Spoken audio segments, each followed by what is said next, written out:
మీరు కొత్తగా business start చేయాలనుకుంటున్నారా? మార్చ్ 16-17 హైటెక్స్ లో ఫ్రాన్సెస్ ఇండియా బిగ్గెస్ట్ ఫ్రో ఎక్స్పో. నమస్తే, నేను Keshav. Welcome to Suman TV.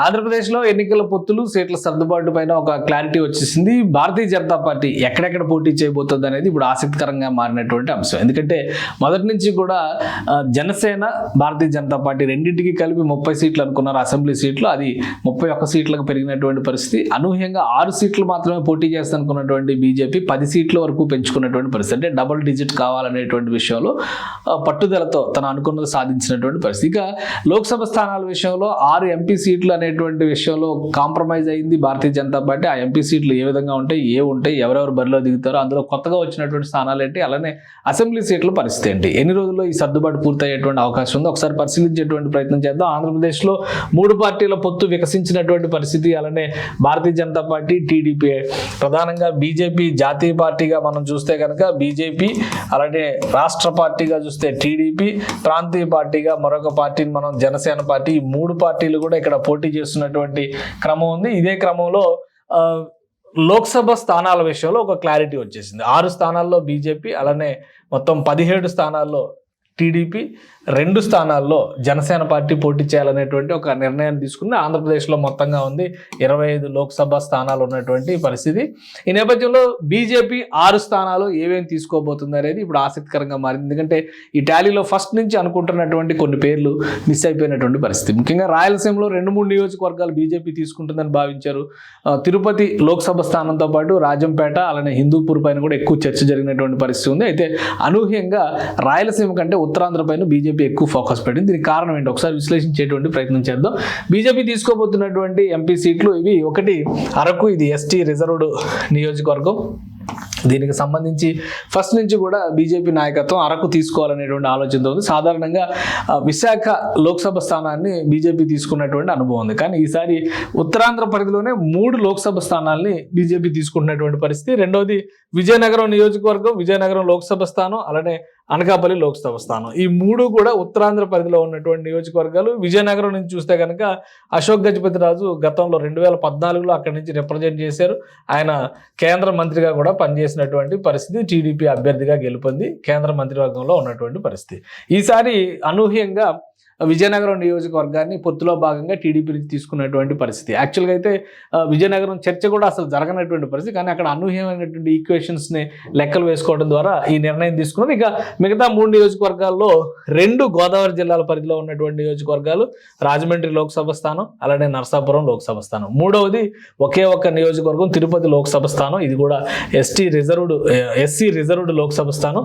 So SC reserved Lok Sabha స్థానం, ఒక ఎస్సీ రిజర్వ్డ్ లోక్సభ స్థానం, ఒక ఎస్టీ రిజర్వ్డ్ లోక్సభ స్థానం, 2 స్థానాలను కూడా తీసుకున్నటువంటి పరిస్థితి బీజేపీ ఈ ఎలక్షన్స్కి సంబంధించి తీసుకుంది. ఈ 6 స్థానాల పరిస్థితి ఏంటి, ఇక్కడ అభ్యర్థులు ఎవరున్నారనేది కూడా ఒకసారి మనం పరిశీలించేటువంటి ప్రయత్నం చేద్దాం. అభ్యర్థుల విషయంలో కూడా భారతీయ జనతా పార్టీ ఇప్పటికే ఒక కన్క్లూజన్కి వచ్చినట్టుగా సమాచారం ఉంది. అధికారికంగా ప్రకటించడానికి అంటే ఈ నెల 14వ తేదీన భారతీయ జనతా పార్టీ 2వ జాబితాని, లోక్సభ సభ్యుల 2వ జాబితాని అనౌన్స్ చేయబోతుంది. ఆల్రెడీ ఇప్పటికే ఎంపీలకు సంబంధించి దేశవ్యాప్తంగా 195 నియోజకవర్గాలకు సంబంధించి list Bharatiya Janata party announce చేసింది, ఫస్ట్ లిస్టు. సో ఫస్ట్ లిస్ట్లో ఆల్రెడీ తెలంగాణకు సంబంధించి 9 నియోజకవర్గాలకి అభ్యర్థులను కూడా ప్రకటించింది. అదే విధంగా 14వ తేదీన 2వ లిస్టు రిలీజ్ చేయబోతోంది. అందులో కనీసం 150 స్థానాలకు సంబంధించి ఈ లిస్టులో పేర్లు ఉండొచ్చు. ఇందులో భాగంగానే ఆంధ్రప్రదేశ్కి సంబంధించినటువంటి నియోజకవర్గాల విషయంలో అంటే ఈ 6 నియోజకవర్గాల్లో కనీసం సగం నియోజకవర్గాలకు అభ్యర్థులను అనౌన్స్ చేసేటువంటి అవకాశాలు కూడా పుష్కలంగా ఉన్నాయి.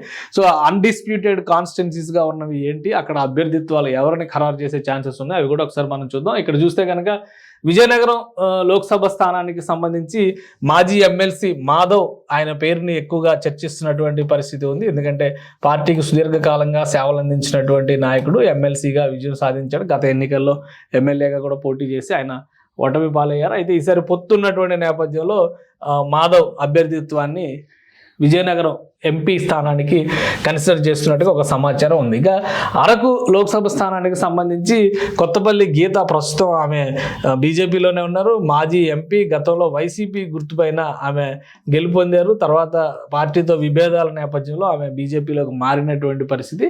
సో ఈసారి మళ్ళీ ఆమెకి అవకాశం ఇచ్చేటువంటి ఛాన్సెస్ ఎక్కువగా కనిపిస్తుంది. ఇక మరొక కీలకమైనటువంటి నియోజకవర్గం అనకాపల్లి నియోజకవర్గం. వాస్తవానికి జనసేన పార్టీ ఇక్కడ నుంచి బరిలో దిగుతుందని అందరూ భావించారు. జనసేన పార్టీ నాయకుడు పిఎస్సి మెంబర్గా ఉన్నటువంటి నాగబాబు ఇక్కడ నుంచి బరిలో దిగుతారనుకున్నారు. అయితే అనూహ్యంగా 5 నుంచి 6కు పెరిగినటువంటి నేపథ్యంలో అనకాపల్లి సీటు బీజేపీ కోటాలోకి వచ్చింది. ఇక్కడ నుంచి సీఎం రమేష్ని బరిలో దింపుతారు. మాజీ రాజ్యసభ సభ్యుడు, ఈయన కూడా మాజీ ఎంపీ. గతంలో తెలుగుదేశం పార్టీలో చంద్రబాబు నాయుడికి సన్నిహితంగా మెలిగినటువంటి నేతగా చెప్తారు. సో ఉత్తరాంధ్రలో పట్టున్నటువంటి సామాజిక వర్గానికి చెందినటువంటి నాయకుడు కావడంతో అక్కడి నుంచి బరిలోకి దింపాలనేటువంటి ఆలోచన చేస్తున్నట్టుగా తెలుస్తుంది. ఇక పురంధేశ్వరి రాష్ట్ర బీజేపీ అధ్యక్షురాలు, గతంలో విశాఖ నుంచి ఎంపీగా పనిచేశారు. కేంద్ర మంత్రిగా కూడా బాధ్యతలు స్వీకరించినటువంటి నాయకురాలు. రాజమండ్రి నుంచి ఈసారి ఆమె బరిలో దిగడానికి అవకాశాలు ఎక్కువగా ఉన్నాయి. ఆమె అభ్యర్థిత్వం విషయంలో కూడా పెద్దగా వ్యతిరేకత రాకపోవచ్చు అనేటువంటి అభిప్రాయం ఉంది. సో పురంధేశ్వరికి సంబంధించి లైన్ క్లియర్ అని కూడా మనం చెప్పొచ్చు. ఇక రఘురామ కృష్ణరాజు నర్సాపురం నియోజకవర్గానికి సిట్టింగ్ ఎంపీ. ఆయన చాలా కాలంగా చెప్తున్నటువంటి మాట, పార్టీ ఏదైనా కానీ వచ్చేటువంటి ఎన్నికల్లో మళ్ళీ లోక్సభ స్థానానికి, నర్సాపురం లోక్సభ స్థానానికి తానే అభ్యర్థిని ప్రకటించారు. జనసేన, టీడీపీ, బీజేపీ ఈ 3 పార్టీల్లో ఏ పార్టీ నుంచి అయినా పోటీ చేస్తున్నారు. సో ఆయన అన్నట్టుగానే ఇప్పుడు బీజేపీ అభ్యర్థిగా రఘురామకృష్ణరాజు బరిలో దిగేటువంటి అవకాశాలు కనిపిస్తుంది. ఇక ఎస్సీ రిజర్వ్డ్ స్థానం తిరుపతి లోక్సభ స్థానానికి సంబంధించి గత బై ఎలక్షన్స్లో మాజీ ఐఏఎస్ అధికారి, కర్ణాటక చీఫ్ సెక్రటరీగా పనిచేసినటువంటి రత్నప్రభ పోటీ చేశారు. అయితే అప్పుడు ఓటమి పాలైనటువంటి పరిస్థితి. ప్రస్తుతానికి ఆమె అభ్యర్థిత్వాన్ని తిరుపతి విషయంలో కన్సిడర్ చేసేటువంటి అవకాశాలు ఉన్నాయి. అలానే ఆమెతో పాటు మరికొంతమంది మాజీ ఉన్నతాధికారులు బీజేపీతో టచ్లోకి వెళ్ళినట్టుగా సమాచారం ఉంది. ఎస్సీ కేటగిరీకి సంబంధించినటువంటి అధికారులు ఇందులో ఉన్నారు. కాబట్టి రిజర్వ్డ్ స్థానానికి సంబంధించి అభ్యర్థిని మార్చాలా, లేక రత్నప్రభకి అవకాశం ఇవ్వాలా, లేదా రత్నప్రభ కుటుంబంలో మరెవరికైనా అవకాశం ఇవ్వాలా అనేటువంటి చర్చ కూడా జరుగుతున్నట్టుగా తెలుస్తుంది. కాబట్టి ఫైనల్గా ఇలాంటి కన్ఫ్యూజన్ ఉన్నటువంటి నియోజకవర్గాల మినహా క్లారిటీ ఉన్నటువంటి నియోజకవర్గాలకు సంబంధించినటువంటి అభ్యర్థుల్ని బహుశా ఈ సెకండ్ లిస్ట్ రోజు, అంటే 14వ తేదీ, మార్చి 14వ తేదీన అనౌన్స్ చేసేటువంటి అవకాశాలు, ఆ జాబితాలో చోటు కల్పించేటువంటి అవకాశం ఉంది ఆంధ్రప్రదేశ్ నుంచి ఎవరెవరు బరిలో దిగుతారని చెప్పడానికి. సో ఇది ఎంపీ అభ్యర్థులకు సంబంధించి బీజేపీ రెడీ చేసుకున్నటువంటి యాక్షన్ ప్లాన్. 1-2 రోజుల్లోనే పూర్తిగా క్లారిటీ రాబోతుంది. ఆంధ్రప్రదేశ్లో విభజన చట్టం తర్వాత జరిగినటువంటి పరిణామాలు, గత 10 ఏళ్లలో వచ్చినటువంటి రాజకీయ మార్పులు, పరిణామాలు, వీటన్నింటిని దృష్టిలో పెట్టుకొని బీజేపీ, జనసేన, టీడీపీ కూటమికి ఎంతవరకు ప్రజల మద్దతు లభిస్తుందో వేచి చూడాలి.